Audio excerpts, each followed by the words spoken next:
Cancer रोग हामी मानवका लागि कुनै नयाँ बिमारी होइन। कि देशमा के विदेशमा क्यान्सरकै कारण कैयौँले ज्यान गुमाउनु परेको हामीले सुनेका छौँ। शरीरमा बढ्दै जाने खराब कोशिकाहरूले नै क्यान्सरको रूप लिन्छ, जसको उपचार महँगो मात्र नभई कतिपय अवस्थामा असम्भव हुन्छ। अनेकौं अस्वस्थकर जीवनशैलीका कारण शरीरमा अनियन्त्रित वृद्धि हुँदै जाने कोशिकाहरू ससाना गिर्खा बन्दै क्यान्सरमा परिणत हुने गर्दछ। त्यस्ता गिर्खा मध्ये एक खाले सामान्य अवस्थाको हुन्छ जुन दुख्दैन र बिस्तारै मात्र बढ्छ। यसले शरीरलाई खासै हानि गर्दैन। अर्को खाले छिटो छिटो बढ्ने तथा शरीरमा ठाउँ सरिरहने गिर्खा नै क्यान्सरको कारक हुन्छ। क्यान्सर अन्तिम चरणमा पुगेपछिको अवस्थामा यसको उपचार अहिलेसम्म पत्ता लागिसकेको छैन। अझै पनि 90% मानिसहरू क्यान्सर लागेर अन्तिम चरणमा पुगेपछिको अवस्थामा मात्र अस्पताल पुग्ने गर्दछन्। तर यो रोग लागेको सुरुमै थाहा पाउन सके आत्तिहाल्नुपर्ने अवस्था रहँदैन। बेलैमा उपचार गरे निको हुन सक्छ। त्यसैले नियमित रूपमा जाँच गरी चिकित्सकको परामर्श लिनुपर्दछ। नेपाल विकास अनुसन्धान प्रतिष्ठानको अध्ययनका अनुसार प्रत्येक वर्ष नेपालमा सुर्तीजन्य पदार्थको सेवनले 37,529 अर्थात् प्रति घण्टा 4 जनाभन्दा धेरै मानिसले ज्यान गुमाइरहेका छन्, जुन सङ्ख्याले नेपालको जम्मा मृत्युको 19.41% ओगट्दछ। सुर्तीजन्य पदार्थको सेवनले फोक्सोको क्यान्सर, श्वास प्रश्वास र मुटु सम्बन्धी रोगहरू लाग्ने गर्दछ। यसको असर स्वास्थ्यमा मात्रै सीमित नभई आर्थिक पाटोमा पनि विकराल अवस्था नै देखिन्छ।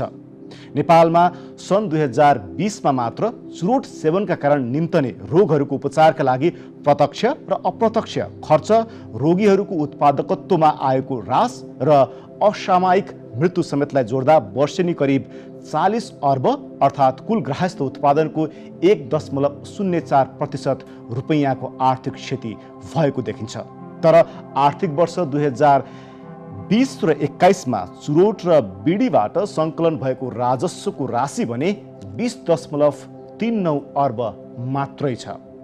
सुर्तीजन्य पदार्थको सेवन निरुत्साहित गर्न विभिन्न किसिमका प्रचारात्मक कार्यक्रमहरू पनि हुने गरेका छन्। यसका बावजुद पनि नेपालमा सुर्तीजन्य पदार्थ सेवनकर्ताको सङ्ख्या निकै नै उच्च अर्थात् 32% रहेको देखिन्छ र यो तथ्याङ्क बढ्दो क्रममा नै छ। साथै आर्थिक पाटोबाट हेर्ने हो भने नेपालमा सुर्तीजन्य पदार्थको खुद्रा मूल्यमा लाग्ने कर विश्व स्वास्थ्य सङ्गठनको 75% मापदण्ड भन्दा धेरै तल अर्थात् 38% मात्रै छ। जबकि सार्क राष्ट्रहरूमा श्रीलङ्काले 100 भन्दा बढी अर्थात् 77.20%, बङ्गलादेशले 73% र भारतले 57.60% कर लिने गरेको छ। यस मानेमा नेपालले पुनर्विचार गर्नुपर्ने बेला आएको होइन र? यसर्थ अन्नपूर्ण मिडिया नेटवर्कले 3 महिनासम्म no tobacco campaigning for health Nepal अर्थात् no tobacco campaigning for healthy Nepal अभियान सञ्चालन गरिरहेको छ। यो सुर्तीजन्य पदार्थले हाम्रो स्वास्थ्यलाई कस्तो असर पुर्याइरहेको छ? हाम्रो स्वास्थ्यको प्रसङ्गमा कुरा गर्दाखेरि अब स्वास्थ्य भन्नाले शारीरिक नभएर मानसिक पनि हुन्छ। वर्ल्डको पपुलेसनकोमा हेर्ने भने 1.3 billion people are using tobacco. यति धेरै मान्छे अन्य कुनै पनि स्वास्थ्य समस्याले ग्रसित छैनन्। यो चाहिँ ह्युज नम्बर हो। यसो टोब्याको युज गर्नुको अर्थ चाहिँ हामीले उसलाई टोब्याको लत लागेको भन्छौँ अर्थात् टोब्याको एडिक्सनमा छन् उनीहरू। सो यो एक प्रकारको चाहिँ ह्युज प्रब्लम हो। त्यसबाहेक पनि अब त्यो टोब्याको युज गरेका मान्छेहरूलाई अनन्तकालमा समयको दौरान जाँदै गएपछि 50% मोर देन 50%लाई चाहिँ के हुन्छ भने शारीरिक समस्याहरू देखिन्छ। अब म आफै क्यान्सर विशेषज्ञ भएको हुनाले एउटा मोस्ट कमन क्यान्सरको कज मैले आफूले हेर्ने बिरामीमा पनि आउने बिरामी धेरै चाहिँ बिरामीहरू टोब्याको युज गरेको पाएको छ। अझ इन्टरनेसनल डेटा तथ्याङ्कहरूले पनि क्लियरली देखाएको छ कि tobacco is a number 1 risk factor for the cancer. त्यसमाथि पनि सबैभन्दा कमन क्यान्सर धेरै मृत्यु हुने फोक्सो क्यान्सरको त मेजर कजै टोब्याको हो। त्यसबाहेक पनि अन्य ओरल क्याभिटीका क्यान्सरहरू, स्टमकका क्यान्सरहरू, किडनीका क्यान्सरहरू, पाठेघरको क्यान्सर, रगतको क्यान्सर, विभिन्न शरीरमा चाहिँ क्यान्सरहरू गर्छ। यो त भयो क्यान्सरको। क्यान्सर मात्र नभए यसले अरू पनि हानिहरू गर्छ। अब हार्ट एट्याक तथा रक्त सञ्चार सम्बन्धी रोगहरू हुनेको पनि प्रमुख कारण टोब्याको नै हो। स्ट्रोक भन्छ, ब्रेनमा ब्लड सप्लाई कम्ती हुने या ब्रस्ट हुने, त्यसको पनि मेजर कारण चाहिँ टोब्याको नै हो। त्यसपछि अर्को एउटा मुख्य कारण श्वास प्रश्वास सम्बन्धी रोग, हामीले सिओपिडी, एजमा, ब्रोन्काइटिस भन्छौँ, त्यसको पनि मेन कारण टोब्याको नै हो। त्यसरी अब अहिले भनौँ न स्वास्थ्यको एउटा प्रमुख कारण चाहिँ नन कम्युनिकेबल डिजिज, नसर्ने रोगहरू, जसले 66% चाहिँ डेथको कारण, ती सबैको मेजर कारण चाहिँ टोब्याको हो। त्यो बाहेक पनि अलि गर्भवती महिलाले चाहिँ यदि टोब्याको खानुभयो भने उहाँले आफूले हानि गर्नुका साथसाथै त्यो गर्भमा रहेको बच्चालाई पनि हानि गर्नुहुन्छ। त्यो बच्चा सानो हुनसक्छ, लो बर्थ वेट हुनसक्छ, प्रिम्याच्योर डेलिभर हुनसक्छ, इभन त्यो बच्चा चाहिँ मृत्यु पनि जन्मिन सक्छ। त्यस कारण टोब्याकोले यो समस्त रूपमा स्वास्थ्यमा हानि गरिरहेको छ। र टोब्याको युज गर्ने मान्छेले आफूलाई त हानि गर्यो, टोब्याको युज गर्ने मान्छेले टोब्याको युज नगर्ने मान्छेलाई पनि हानि गरिरहेको छ। सराउन्डिङ जस्तो भनौँ न, विश्वमा 8 मिलियन पिपुल चाहिँ टोब्याकोले गर्दा मर्छ भने त्यसमा 7 मिलियन चाहिँ टोब्याको युज गर्नेले मर्छन् भने 1 मिलियन त टोब्याको युज नगर्नेले पनि मर्छ। जस्तो मैले यहाँ बसेर टोब्याको खाएँ भने हजुरहरूलाई पनि टोब्याको असर हुनसक्छ। मैले त खाएँ, मैले आफूलाई असर गरेँ, हजुरलाई पनि असर गर्छ। अब यसको पारिवारिक सन्दर्भ हेर्नु भने घरमा यदि गार्जियनले, बाउले चुरोट खायो भने उसले श्रीमतीलाई असर गर्ने भयो, त्यसले परिवारलाई असर गर्ने भयो। त्यसै कारण passive smoking, second hand smoking अरूलाई पनि। त्यसै कारण टोब्याकोले विश्वव्यापी रूपमा यति ठुलो पेन्डेमिक, यति धेरै मान्छेलाई असर गरेको आजसम्म कुनै रोगले छैन। इभन यो अहिले हामीले सुनिरहेको कोरोनाले पनि यति धेरै बिलियन्स मान्छेलाई असर गरेको छैन, यति मृत्यु पनि भएको छैन।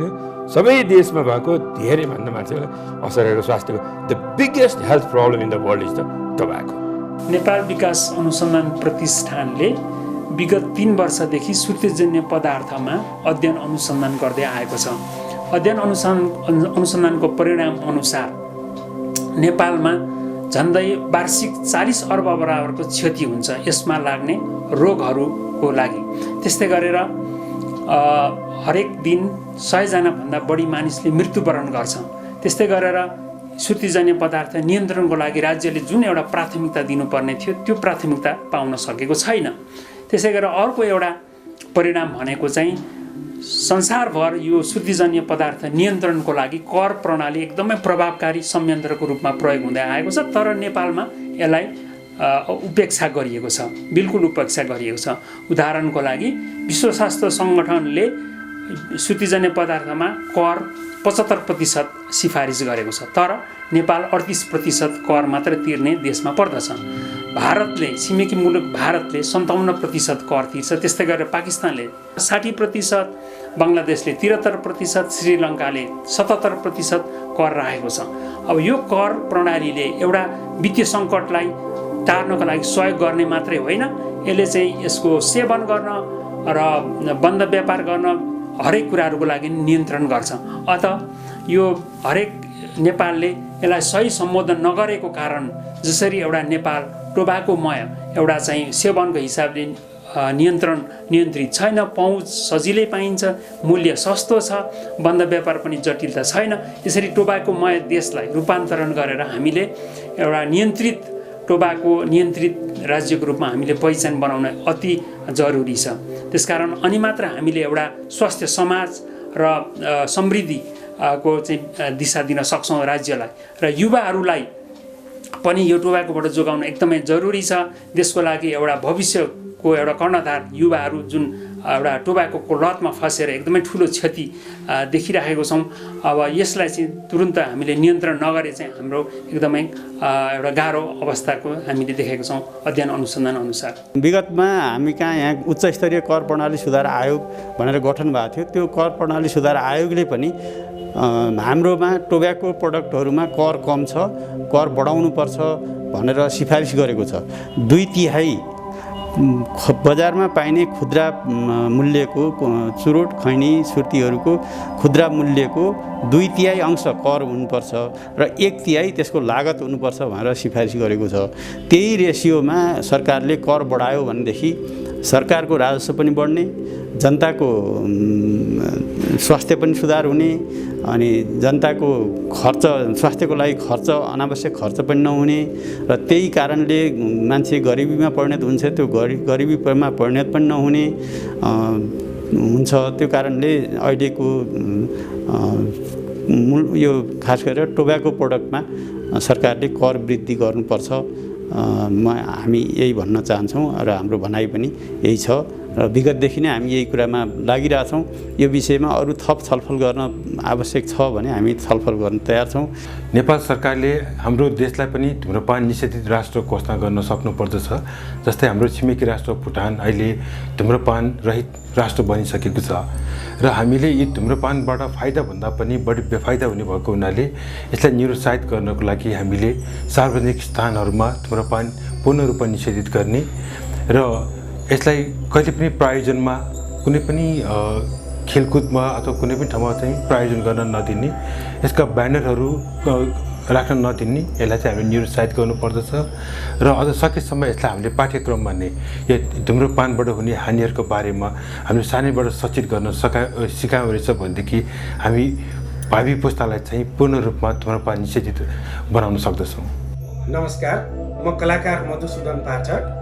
म सितेबाके सकिगनीको के छ तपाईहरुको हालखबर? अहिले चाहिँ म यो no tobacco campaign for healthy Nepal भन्ने यो अवेरनेस प्रोग्राम अन्नपूर्ण मिडिया नेटवर्कले गरिरहेको रहेछ, यसैको बारेमा बताउन आएको छु है। तपाईहरुले त्यो सुर्तीजन्य पदार्थ त खानु हुँदैन नि, त्यो खानु नै हुँदैन है, खानु पनि हुँदैन, खुवाउनु पनि हुँदैन। कदम कदाचित खानुभयो भने स्वास्थ्य त झर्लङ्गै जान्छ नि त, कुरो बुझ्नु पनि। धन्यवाद। खानु पनि हुँदैन, खुवाउनु पनि हुँदैन, कसैलाई नखुवाउनु होला। धन्यवाद। र म अहिले अन्नपूर्ण मिडिया नेटवर्कले जुन क्याम्पेन सुरुवात गरेको छ त्यसको सफलताको शुभकामना पनि दिन चाहन्छु र हेल्दी नेपालको लागि यो एकदमै प्रभावकारी माध्यमबाट प्रभावकारी क्रियाकलाप भइरहेको छ। अन्नपूर्ण नेटवर्कलाई धेरै धेरै धन्यवाद दिन चाहन्छु। वास्तवमा सुर्तीजन्य पदार्थहरू, मदिराजन्य पदार्थहरूको सेवनले हाम्रो स्वास्थ्यमा दिनदिनै हाम्रो आयु घट्ने मात्रै नभएर हाम्रो जनहरूको क्षति भइरहेको मैले पाएको छु। त्यस कारणले अन्नपूर्ण नेटवर्कले यो क्याम्पेन गरेर जनचेतना जागरण गरेर कसैलाई पनि सुर्तीजन्य पदार्थ नखान आग्रह गरिरहेको छ र हामी कसैले पनि सुर्तीजन्य पदार्थलाई आफ्नो कसैले पनि सुर्तीजन्य पदार्थलाई सेवन गर्ने बानी छ भने हटाउँ र नखाने वातावरण बनाउँ। दोस्रो जेनेरेसनलाई पनि हामीले सचेत बनाउँ कि हामीले सुर्तीजन्य पदार्थहरूलाई अभोइड गर्ने एउटा प्लानिङ नै गरेर अगाडि बढौँ। आउँदो बजेट नेपाल सरकारले बनाइरहेको छ। म नेपाल सरकारलाई आग्रह पनि गर्न चाहन्छु, यति धेरै बजेटमा वृद्धि गरियोस् कि कर वृद्धि गरियोस् कि यो सुर्तीजन्य पदार्थ लडतर मानिसले अथवा कसैले पनि यो सेवन गर्ने आँटै नगरोस्। यसका लागि म नेपाल सरकारलाई आग्रह पनि गर्न चाहन्छु र यो क्याम्पेनको सफलताको शुभकामना दिन चाहन्छु। धन्यवाद। जय नेपाल। नमस्कार, म रूपा खड्का, सञ्चारकर्मी।